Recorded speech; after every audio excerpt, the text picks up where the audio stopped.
English learning hi quiz. Everyone, good afternoon. চলো আর একটা কুইজ নিয়ে আমি চলে এলাম, যেখানে তোমরা দেখতে পাচ্ছ এখানে তোমাদের এই কারেক্ট ওয়ার্ডটা নিতে হবে, fill in the blanks. He drank a glass of dash before going to bed.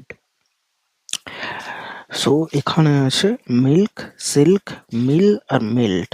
তোমরা ভিডিওটা এখানে পজ করতে পারো, ভাবতে পারো, তারপরে তোমরা আনসার দিতে পারো কমেন্ট সেকশনে। মিনওয়াইল আমি তোমাদের আনসারটা এখানে লিখে দিচ্ছি। ওকে, তো এখানে আনসার হবে এ। কেন হবে এ? হি ড্র্যাঙ্ক আ গ্লাস অফ, এবার আমাদের এখানে জানতে হবে যে এগুলোর মানে কি। মিল্ক মানে হচ্ছে দুধ, তো he drank a glass of milk before going to bed. সে শোয়ার আগে এক গ্লাস দুধ খেয়ে শুতে গেল।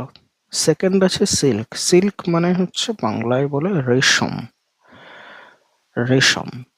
তো যেটা দিয়ে তোমার জামা কাপড় তৈরি হয়। তো সেটা এখানে অবশ্যই অ্যাপ্লাই হবে না, কারণ শুতে যাওয়ার আগে কি খেয়ে যাবে? অবশ্যই রেশম না, এক গ্লাস রেশম খেয়ে না। মিল, মিল মানে হচ্ছে তোমার এক রকমের মেশিন বা যন্ত্র। ধরো ইটের মিল, ধরো ব্রিক্স মিল, বা চাল গম যেখানে ভাঙানো হয়, হুট মিল। তো সেক্ষেত্রে সেটাও হবে না। মেল্ট মানে হচ্ছে গলে যাওয়া, সেটাও হবে না এখানে। গলে,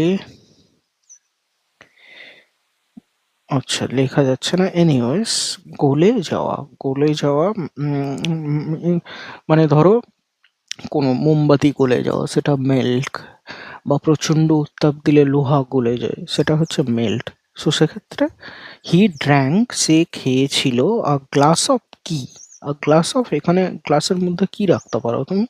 মিল্কই রাখতে পারো, দুধ। আর খাওয়ার জিনিস অবশ্যই দুধ। বিফোর গোয়িং টু বেড, রাত্রে শুতে যাওয়ার আগে সে এক গ্লাস দুধ খেয়ে শুতে গেছিল।